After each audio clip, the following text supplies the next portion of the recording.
When all of the elements are under your control, it's really tough to catch somebody like this off guard. I'm talking about even if they literally don't have no gear on them, they still always got defense. I mean, there's elements everywhere you go. You know how other series out there that are not Marvel related that bend elements to their will? Like Avatar The Last Airbender, there's a character in Marvel kind of like that, this being known as Crystal.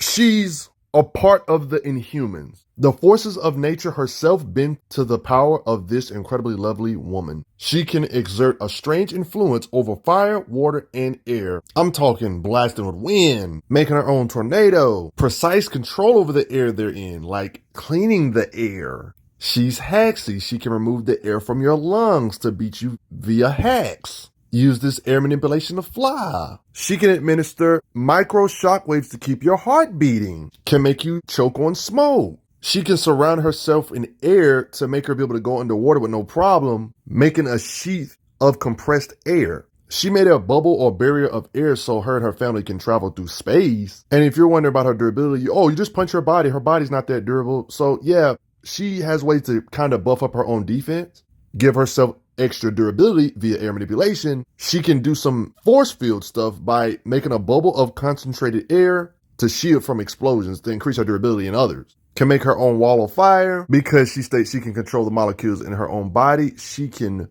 pull water molecules from the humidity. That's why she can kind of make it foggy and or make it rain at will. Like I'm talking about, she can just spray water out of her hands like a water hose. And you know the Spider-Man villain? Hydra Man, the guy literally made out of water itself and can control it. Crystal, due to her being able to manipulate different elements, she can use his own power against him and kind of move that water out of the way, controlling Hydra Man's water. Like there's literally no excuse to not always have on point hygiene when you can literally create your own baths indoors from nothing. Oh yeah, she can blast with straight up ice too. Like she even explains it, she's lowering people's temperatures to the point where it's basically like suspended animation, slowing his bodily functions to near standstill. I mean, she can literally control the earth itself and make a giant statue fight for her because she can control earth. Like all the elements of earth that you think of, iron, granite, blah, blah, blah. She can blast and attack with lightning. Some of these skins kind of remind me of Storm, or how she's like controlling the sky with the lightning. They even go as far as saying the sky was clear. Like, yeah, this kind of implies weather manipulation kind of sort of. Crystal literally says, to Storm, you're not the only weather witch in town, implying that, yeah, Crystal can literally control the weather due to her being able to control the elemental forces. Her and Storm are very similar, if we're being honest. And another thing that makes her super unique is that she's not afraid to mix elements together in combat or something, like mixing lava and water, using water and air at the same time to help somebody like be conscious again. There's a lot to unpack. See, Marvel in general has a lot of different superhuman beings or mutate type beings. She was born into the royal family of the Inhumans, a hidden race preoccupied with genetics. The Inhumans had developed the Terrigen Mist, a mutagenic compound routinely applied to many Inhuman children. Crystal, of course, was among them. Crystal was a little different when it comes to her personality compared to him. They embraced a warrior heritage, but Crystal preferred more of a peaceful pursuit. It's crazy to think about that she even got married to Quicksilver. Let's analyze and dive deeper into her, shall we all? Right off gate, you could argue she's like, just from her physiology alone, her physicals should be in that super soldier tier range, just from her inhumanness, inhuman metabolism. Like this page is talking about Karnak, for example, but without just focusing on Karnak, this kind of stuff should kind of apply for Crystal too, because she's inhuman. I mean, in her lore, like her power grid isn't all that when it comes to strength, but they do mention that she is stronger than normal humans, at least. Reaction time, stamina, and everything, just from her physiology alone. Like she is one of those beings that control nature or the elements and stuff. Like she's literally an elemental, like she even says it about herself. But even without like relying on the elemental blast power type stuff, like we see her do physical stuff that would suggest superhuman physicals. Like we even seen her kind of hold back the huge dog Lockjaw, despite the dog being super large. Oh no, Lockjaw's a big dog. You got occasions like this where she's not spamming her elemental blast power stuff. We see her just hit beings with kicks and punches, just showing superhuman physicals and stuff, like punching Harpy and stuff. Like, you know, there's weight behind her hits when she can send beings like Ronin, like even though he's this wide and bulky looking compared to her, like you can kind of send him flying with just a blunt hit. We do see her in a training session with Hercules, after all, the god of strength. So like she literally had hand-to-hand training sessions. She's flipped people. Like you see her have this blade at her neck, but then she flipped her. She may like being peaceful, but that doesn't mean she can't get stuff done in hand to hand. She even mentions, did you forget my training and experience? She's skilled. She literally disarms people of their weapons. Reed Richards, Mr. Fantastic, one of the smartest men on Earth, literally calls her an excellent strategist. It's not that she needs gear, but on certain situations, she will use gear and is good with it. Like how she used Black Knight's ebony blade and had it for a little while in comics. So while it is true that she's physically decent and she can punch really hard, probably super soldier tier, even slightly above, that's not what she specializes in. It's these elements. Due to how she's a master of the elements, she literally says she doesn't feel heat. She can just straight up dive in molten lava due to her abilities. I guess she's the perfect person to date Human Torch because he can just flame on and they're fine. Due to her being a royal inhuman, like I mentioned earlier, mind manipulative type beings are going to have a big problem with her because she has psychic defenses. Can't just go in her mind and call it a day. There's implications she can control elements on a molecular level. Like it's even confirmed that she can kind of change garments. Like she literally just gave her and Black Widow just new clothes. Due to her power, she can use this power to have super senses, basically, like when she was on the Fantastic Four for a little while. She can sense the air shifting and stuff, like super senses. She can sense when people are taking breaths and stuff. Like she got like some awareness of the environment all the time. She can even sense when Earth itself doesn't like certain things. Like she's the ultimate detective. Like if there's some footsteps, like if it's on Earth, she can use it based on the elements to find out where that soil came from, to find you, you know. She can locate bombs because she can sense something disturbing the airflow. She's literally the first one to sense when the earth is shaking. Due to her being a master of elements, she has multiple ways to lift heavy stuff. She doesn't need to use her muscle to lift up stuff. She can use the wind to lift people up like this, for example. These boulders are not small. She can drop these on her opponents. Like I'm talking about 6 feet tall or above boulders, things that have to weigh over hundreds of tons. This tunnel was about to cave in. She can kind of prevent it from caving in. Like that's a lot of rock. She opens all of this so Juggernaut can fall in. I mean, she can just kind of lift up stuff by making the earth be an extension of herself, like stuff that looks like it weighs hundreds or even close to thousands of tons, for example. You see all this mess? She can literally help lift this stuff up via geokinesis. I mean, it's already proven she can lift 1,000-ton cargo ships basically based on that object we saw her lift up by just making arms of stone to lift it for her via her controlling it. Seeing her do stuff like that, it's no wonder she can make her own earthquake and shake an entire building with the wave of her hand. This kind of stuff happened in old, new stuff. It don't really matter. The whole tower itself was shaking or it trembled because of her. They straight up, quote unquote, say she brought down a whole sea from the sky.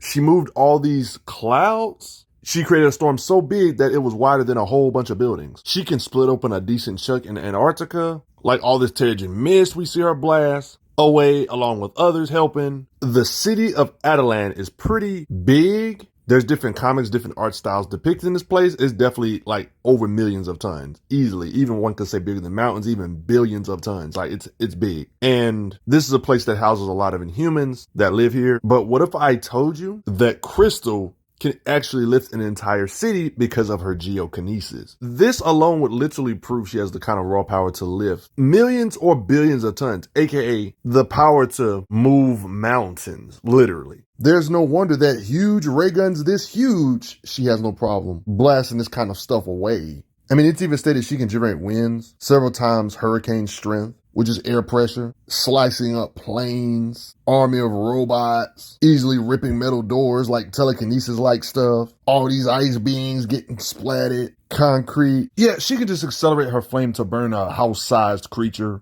She's one of those characters that can easily blow your house in half and stuff. Stuff getting destroyed with shockwaves. Is all this stuff even surprising after you literally seen her lift a city? She can contain a bomb that was going to take out the entire museum, but she's mighty enough to contain it with rocks, with power. I mean, there's literal inhuman beings that can hit so hard, they can split and shatter mountains with their attacks and such like that. And there's beings that imply, like when they bring up Crystal, that Crystal's power is above his and he can do all this. So yeah, are you really shocked she could split mountains, really? I mean, she can shoot 3 beams at once. So what do you think the size limit to her making her own tornadoes is? Her fire blast has blunt power to where it can mess up a chunk of this temple. I mean, there's even evidence to suggest that her blast can hit harder with more blunt force than nuclear bombs. I mean, her handbook even talk about her nuke-like type stuff, and she can create seismic tremors on the 6.7 on the Richter scale. This would kind of further back up her power because earthquakes on this level can produce millions of tons of force and exert that kind of power. So yeah, it kind of adds up with her being scary to nukes, certain nukes at least. I mean, via her fire manipulation, oh yeah, she can make constructs out of her elements too, like a fire snake, for example. But it's because of stuff like this that implies she's scared in even nuclear bombs, because we've actually seen her not only create massive geysers of flame, but there's these energy rings that are big enough to surround a planet, right? She can cause like big rings like this flare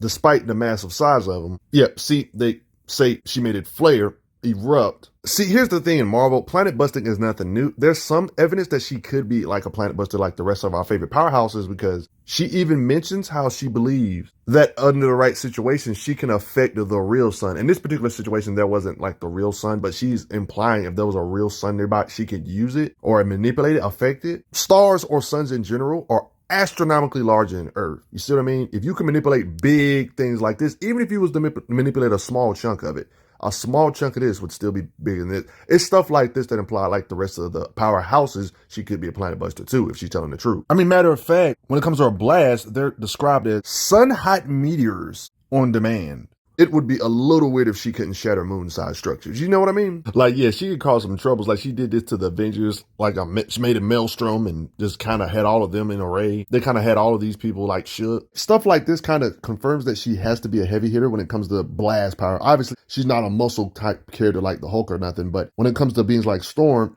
yeah, I have high respect for Storm on the channel, obviously. The fact that Storm is literally thinking, not saying, that Crystal's elemental control is as strong as mine. Like their power is able to clash with a being like Storm. It's stuff like this that pretty much add on the fact further that she technically should be a planet buster by default, just based on Storm, her clashing beams with Storm. And even if you miraculously think this is an exaggeration, which it's not, we see on another panel, we see Crystal turn around Storm's blizzard. We see another occasion of her matching Storm's lightning with her own energy blast, them two clashing. Like, I'm not trying to make this video about Storm, but you just remember that Storm just has the ability to literally put pressure of Jupiter on beings. Like, she can put planets as large as Jupiter pressure on beings. This can kind of give you an example of why Crystal kind of matching Storm is kind of crazy. Stuff like this would imply, yeah, she really could planet shatter. Based on comparing her with Storm, she countered Storm here with her blast. You know, Ronan's a powerhouse himself. She said, Ronan, get that hammer out of here. Another impressive feat is her literally restraining a powerhouse tier like Ronan. The reason why her restraining Ronan is incredible, considering Ronan literally be boxing out with Silver Surfer. That's why her doing this is incredible. You impressed with Crystal so far yet? Iceman, somebody that's an Omega level mutant. We literally see her clash. Beam struggle style. I mean, I guess she can kind of make her own version of the thing out of the rocks and kind of affect the real thing. Like, apparently the strikes that she created from this rock avatar she made, the sound of the blow echoes through the empty streets. But I want to keep it known that it was no match for the thing, though. But yeah, she's deflected objects thrown by the thing. These Kree sentries get lowballed. You probably think they're not all that strong. Well, look at these panels giving the thing major issues. The reason why I'm bringing this up is because, yeah, Crystal is crazy enough to take down one of these Kree sentries that give powerhouses some issues. Vision's a powerhouse as well. And Crystal literally says, Vision, you know I can destroy you. If this kind of stuff is true, this would also imply that she could shatter planets like the powerhouses in Marvel. Probably the closest thing to Marvel's Superman, beings like Hyperion have issues even damaging Vision, but yet Crystal can destroy him, they quote unquote, they say. There's a lot of Hyperions in Marvel, don't ask. There are a lot of them are comparable to each other, and they literally state out their mouth they can destroy the planet. Now you see why Hyperion bouncing off of Vision's body via his durability. His super dense mode is impressive when you consider Crystal stated she can destroy Vision. I mean, it was a team effort, but we seen her work together with Scarlet Witch to do this to Magneto. So, I mean, if we're talking about with her eyes, we seen her hit Magneto like this, and it looks like it made him kind of sleepy. I mean, we literally see her with her geokinesis messing up Super Scrolls with her giant rocky hand she's manipulating. Scrolls that have multiple powers of heroes that we know of, Super Scrolls. You can say this is a team effort. This could be arguably one of her greatest feats of all time. She literally combined her might with Mjolnir, lightning style blast. She blasted with so much power. She damaged 3 god tier beings, Thor tier beings, like one of them being Eric Masterson Thor, Hercules himself. She made these powerhouses sleepy. It was even stated that it's too powerful that you won't survive. She didn't think Hercules himself was going to survive. Like, that's how crazy this was. But he did. But it was just like, it messed him up, made him sleepy. So let you know her blast power. Yeah, it was a team effort though. So made all these godlike beings sleepy. Are you serious? She was a helpful aid in knocking out beings like Hercules, whose body can survive the weight of like literal universes on his back for 3 hours. Like his body can withstand this kind of power. He can also hold this kind of stuff up, and his punches can shake the universe. Oh no, this is not an exaggeration, by the way. Like he's literally holding up the universe, because they even talk about it in handbooks. When it comes to Atlas, you know, Hercules is replacing him, relieving him of his duty for a little while. It's talked about that it's literally immeasurable, infinitely massive weights, including the heavens themselves. Like this is what Hercules had to do to relieve this titan of his duty. So when you hear statements like this talking about him being able to shake the universe, it should be taken literal. Keep in mind, these are the kind of beings that can withstand being in the epicenter of strikes, like Thor-centric type beings. Even bootleg Thors can withstand this kind of stuff. Forces that are comparable to the Big Bang and can erupt across multiple planes of reality at the same time. Shockwaves that reach across the whole universe, the universe shaking. Like, this is the kind of stuff these characters can withstand. This is why Crystal knocking out Hercules and Thor, centric level beings, is impressive. Hercules is always matched for Thor, blah, blah, blah. It was a team effort, but she was a helpful aid in magnifying Mjolnir to blast beings that usually can withstand the pressure of a universe being on their back and stuff. Pressures that can shake the whole universe. She's literally blasting and knocking these beings out with help, of course. One half the help, one could say. I mean, she's constantly shown to be very helpful when it comes to Thor-centric type beings, like redirecting their lightning into sections and stuff. So honestly, if any of you had your doubts about her being able to destroy a star, multiple planets, our solar system, produce similar energy of a black hole and stuff, like those doubts should be gone by now. Like, it doesn't take rocket science to understand. Even if she had help, if her blast can do major damage to knock out beings like Hercules, beings that can withstand universe-shaking type of blunt force and stuff, even if she's under them, like, the energy to do stuff like this would still be enough to, like, shake like one galaxy, like, you know, being disrespectful to her. You know what I mean? Stuff like blowing up stars shouldn't really be no issue after seeing all this, right? And believe it or not, like most Marvel characters, she has decent fighting speed, like other Marvel characters, of course. I mean, Black Widow even had, like, Crystal's stuff tested. Her reaction time was in the top 2% due to her having background within humans. During her many adventures, facing fast opponents, she gotta sometimes move out of the way of danger. When it comes to weapons like guns, you might as well not even try to shoot her. She can react to hammer throws and throw it back. Arrows, she can stop mid-flight. Human torch blast, she can block and deflect. Most characters in this tier can easily dodge that kind of stuff. We've seen her react to stuff after the shot has already been fired, but she still can put like constructs in the way of it mid-combo. When we're talking about blast or beam, she's quick enough to avoid them, whether it's vision or even Cyclops. Even reacting to lasers. You know she's not slow when Quicksilver's literally using his super speed to blitz at her. She had her hands up ready to fight and everything, like she was able to react, but yeah, it didn't go that way. But yeah, she was ready. Like Quicksilver's literally a speedster. We literally seen her like literally tag Quicksilver despite him using super speed. So while I do agree that Quicksilver is definitely faster, he has better combat speed, just overall speed, she's not so slow to the point where she's just completely useless, to where she's like frozen, I guess. Quicksilver always has implications of being light speed or faster. Even back in the day, he was messing up the living laser with raw speed, even grabbed Captain America's shield in a split microsecond. And do me a favor and Google the speed of radio waves right quick for me, y'all. You're going to see how fast they are. You probably don't know how fast they are. So I'm assuming you Googled it. But yeah, that's why her doing this is impressive. She's ridiculously fast reflex-wise. She can't run this fast, but yeah, she's pretty quick reflex-wise. I mean, you gotta respect her. I mean, she can break down a laser using water. She's way faster than hypersonic type fighting speed. Did you know she was this much of a titan? What do you think her blast power max is? Crystal herself believes you should like, share, subscribe, turn on the notifications, and thank you, donators. Respect Crystal. I'm glad you are enjoying your time on the channel. Make sure you check out the playlist on the channel to see other How Strong videos. If you like what this channel is offering, make sure you hit that subscribe button, and I will see you guys later.